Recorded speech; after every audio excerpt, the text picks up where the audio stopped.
So Netflix has released a new garbage piece of leftist propaganda. It's called Colin in Black and White, and it stars none other than Colin Kaepernick, and it's also narrated by Colin Kaepernick because it's about his formative high school years. And it sort of chronicles his struggles, I suppose, and his challenges that he faced as a high school kid, which he attributes to racism. But the challenges that he faced as a high school teenager aren't any different than the challenges that any other normal teenage kid in the United States of America would face.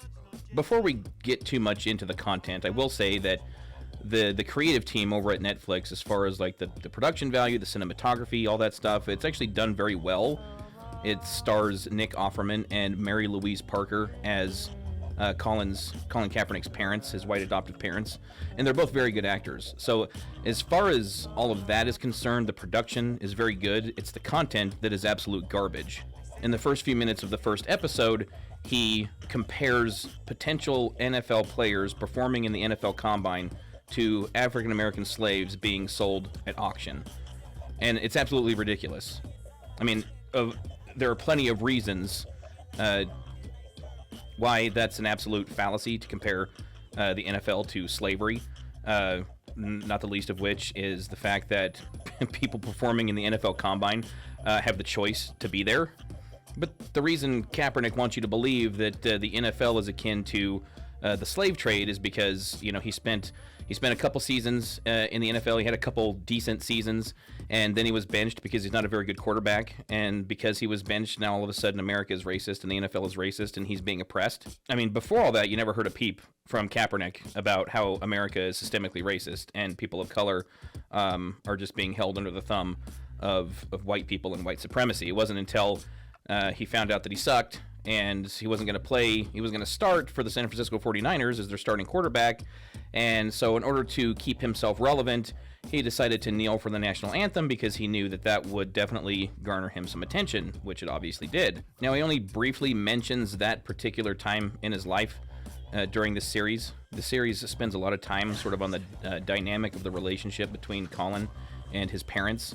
And it sort of portrays them as these aloof, white folks who are sort of dismissive of all of the microaggressions, as Colin describes them, that he experiences throughout his high school years.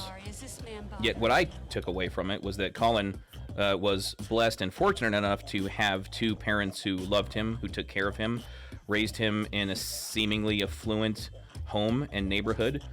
He went to a good school. I mean, he was the star football player, star basketball player, star baseball player. He's a 4.0 student.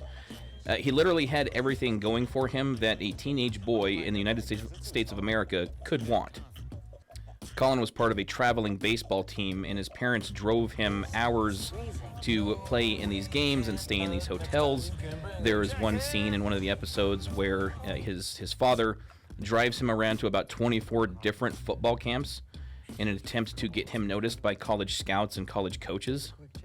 Now, here's the part where Colin's argument for, the United States being racist and him being the victim of racism and oppression during his high school years and even after his high school years, where his argument really falls in on itself is the part in this series where it depicts him as being, he's a much better baseball player. He was a much better baseball player in high school than he was a football player. And his baseball coach in high school pleaded with him to drop football and focus on baseball, because if he did that, he would eventually go on to the major leagues and earn millions of dollars and be, a baseball superstar. But Colin was intent on being a football quarterback, which is fine, okay, right? That's totally fine. I'm all for everybody choosing their own path and deciding what they want to do in life. But opportunity after opportunity after opportunity was thrown at Kaepernick for baseball. There's another scene where he's being visited by all of these college coaches, recruiters, and scouts offering him full scholarships to go play baseball for their schools, and even a recruiter for the Chicago Cubs offering him millions of dollars to draft him and for him to play with them, and he turns it all down so that he can focus on football. Now, just because you apparently did not accomplish your dream of being a legendary Hall of Fame quarterback in the NFL does not mean that you are the victim of racism and oppression. There's a scene in one of the episodes where Colin is sort of describing the process by which his parents adopted him They were supposed to adopt another child, but that child became unavailable, and so the second option was Kaepernick. But they didn't know about Kaepernick. They didn't know about him until after the first child became unavailable. And Colin says this: "Since the day I was born, I've never been anybody's first choice." Well, welcome to life, Colin. We've all had those experiences where someone's second choice, second, third, or fourth, where we've all been put on the back burner, we've all been taken for granted, and we've all been chosen and then replaced by someone better, quote unquote. That's life. And the only message Kaepernick is sending with bringing something like this up, depicting this particular story, is that because he didn't get everything he wanted when he wanted it, that he's somehow a victim. And that, to me, is the equivalent of a spoiled child throwing a tantrum because they didn't get the toy they wanted for Christmas, despite having got hundreds of other toys for Christmas. Colin Kaepernick is one of the most privileged individuals you will ever hear of in your entire life. Yet here he is as an activist and a cultural icon, as he's been described, talking about racism and oppression and how he is the victim of that, despite being handed literally the keys to the kingdom when it comes to Major League Baseball and making millions of dollars. Like I said before, Colin's experiences that are depicted in this series aren't any different. They're not unique. They're not any different than anything that any other normal high school kid goes through in the United States of America. But what he's trying to make everybody believe is that all of those challenges, all of the hardships that he experienced in his life were attributed or were the result of systemic racism.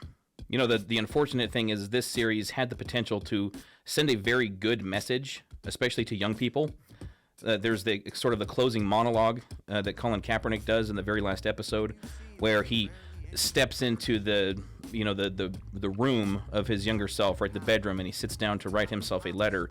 And in that letter is a very good message about not fearing rejection and embracing it and using it to fuel you and drive you to do the things that you want to do and to succeed. But then he adds in the phrase, "love your blackness," which is where it all falls apart, and which is where probably a lot of white kids stopped paying attention, believing that, oh, this whole thing didn't pertain to me at all this whole time. The reason I have a problem with that particular phrase is that, I mean, if you can imagine Tim Tebow giving the same monologue and saying, "love your whiteness," imagine the outrage and ranting in the media if Tim Tebow were to have said, "love your whiteness." We've gotten to this place where blackness is somehow attributed to righteousness and virtue, and whiteness is equivalent to evil, oppressive, racism, and everything bad. See, all bad things begin and end with white people, apparently, according to people like Colin Kaepernick. One of the other reasons that Kaepernick's argument falls in on itself, and this wasn't mentioned in the series, but he was quoted in The Guardian in 2018 saying that he will stand for the anthem as long as he's picked up by an NFL team. So, did he solve racism at that point? I mean, is racism solved as long as Colin Kaepernick gets the job that he wants? Is that what we're to believe? It just proves that Kaepernick kneeling for the anthem didn't have anything to do with racism or police brutality like he said that it did in the media.